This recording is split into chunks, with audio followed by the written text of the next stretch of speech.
I found polymer accidentally. I was interested in a lot of other mediums, experimented with a lot of other mediums, and I sort of developed in a polymer vacuum because I didn't know anybody else was using it. I found some blocks of ProMat in a craft store and thought, I bet I could make jewelry with this, and didn't even know that it was a medium that anybody was working in, making jewelry in. And so I worked in it for a couple of years before I ever really realized that there were polymer artists, formally, a formal category of polymer artists. And actually I tripped across an issue of Nan Roche's New Clay in a thrift store, and just sank down into the floor in the aisle and went, oh my gosh, this is the stuff I've been using. Yes.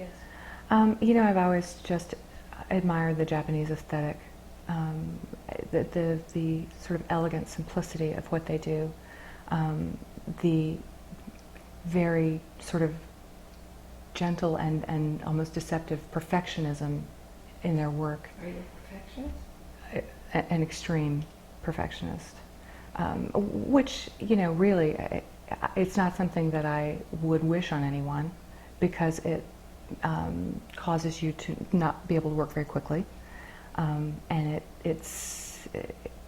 I admire people like Leslie Blackford, for example, who have this sort of very free, organic kind of process, and they just do something in the moment in a couple of minutes and just let that go. And I'm back there, taking forever, making sure everything is straight, I wanted to go to art school, and my father said, that's ridiculous, you need to do something where you can actually make a living. And so I actually have a degree in psychology, and I work as an artist for a living. So it would have been much more helpful to get some color theory and some formal art training, because it never stopped being the thing that I was passionately interested in. And that actually was the thing that I discovered in a way that was stunning to me just over the last 3 years, because I've taken a hiatus from polymer clay from the beginning of 2009 until just recently. I was in the middle of a divorce, and I relocated from out west back to the East Coast, and during that time, with living in multiple apartments and trying to start my life over again, the entire contents of my studio has been in storage for 3 years. And as difficult as everything that was involved in this journey has been, what stunned me was the single most difficult thing, divorce aside, relocation aside, the single most difficult thing about this entire process was not being able to have access to materials to express any sort of creativity.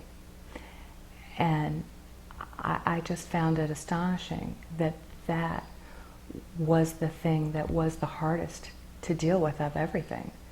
And I realized that it isn't, if you'd asked me 3 years ago, I would have told you that I produced the work that I produce and that I taught classes because I enjoyed it. And that's not true at all. It is as necessary as breathing. Not having the means or the opportunity to do something creative was such a struggle.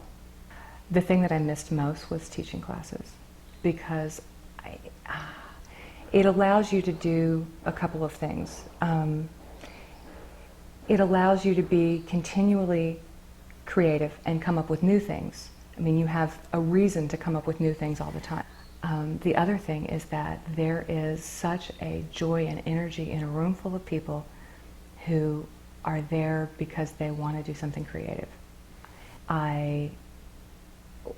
Teaching will always be my preference. What I would really like to do is find just a handful of galleries that where I could do work that was either very limited editions or one of a kind, because I really don't ever want to have a defined line with a catalog again where I'm not allowed much scope for creativity. That the progress, if you look at, things that we thought of and were doing, people were doing 20 years ago, versus what people have discovered that they can do with this material now, I think that progression, that, brief, the incredible progression in such a brief time, is due to that tremendous sharing of information. And that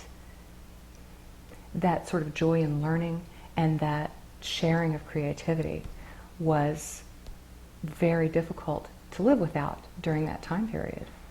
And I just, I'm so happy to be now in a circumstance where I can participate in those things again.